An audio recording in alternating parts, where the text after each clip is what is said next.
O Sapinho Saltitante 12. Uma aventura na fazenda. O sapinho saltitante estava com seus amigos no rio. Até que a amiga vaca se lembrou de algo. Ela avisou para seus amigos que aquele dia era o aniversário de sua amiga. A amiga da amiga vaca. Ela morava em uma fazenda e eles decidiram ir até lá. Eles foram de trator para passar pelas ruas esburacadas facilmente. Eles finalmente chegaram à fazenda. A amiga da amiga vaca não esperava a surpresa e ficou muito feliz. Ela chamou os amigos dela para conhecerem o sapinho e seus amigos. Paulo, o porco, Laura, a ovelha, Carlos, o cavalo e Clara, a galinha. O sapinho saltitante foi ver o chiqueiro de Paulo. Laura mostrou sua lan house para a serpente da sabedoria. Estôncia foi ver a casa de Carlos. Charlotte foi junto com Clara ver seu galinheiro. Depois do dia na fazenda, a amiga da amiga vaca mostrou Fernando, o fazendeiro. Ele era o dono da fazenda e cuidava muito bem dos animais. Porém ele não era o fazendeiro mais famoso da região. Milton era o principal concorrente dele.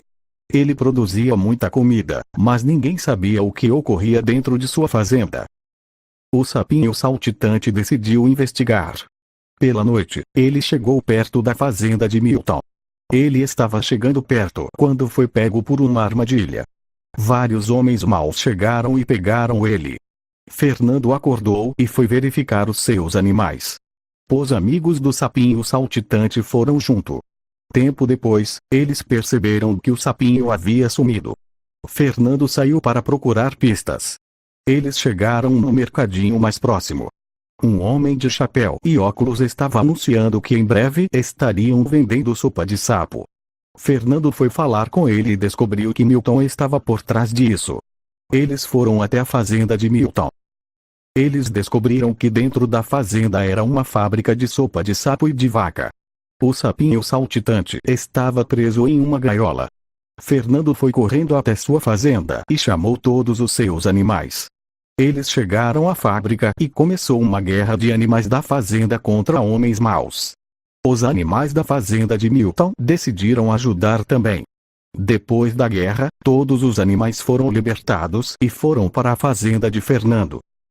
A polícia chegou e ia prender Milton e sua gangue malvadona pela tentativa de fabricação de sopa de sapo e maltratamento de animais. Porém todos os homens maus fugiram e deixaram a fazenda lá. O policial correu e conseguiu prender Milton. Ele agradeceu ao sapinho saltitante e seus amigos por ajudarem a descobrir os planos malignos de Milton. Ele levou Milton para a prisão e decidiu chamar o sapinho para conhecer mais a cidade dele. Mas antes eles fizeram uma festa na fazenda com todos os seus novos amigos.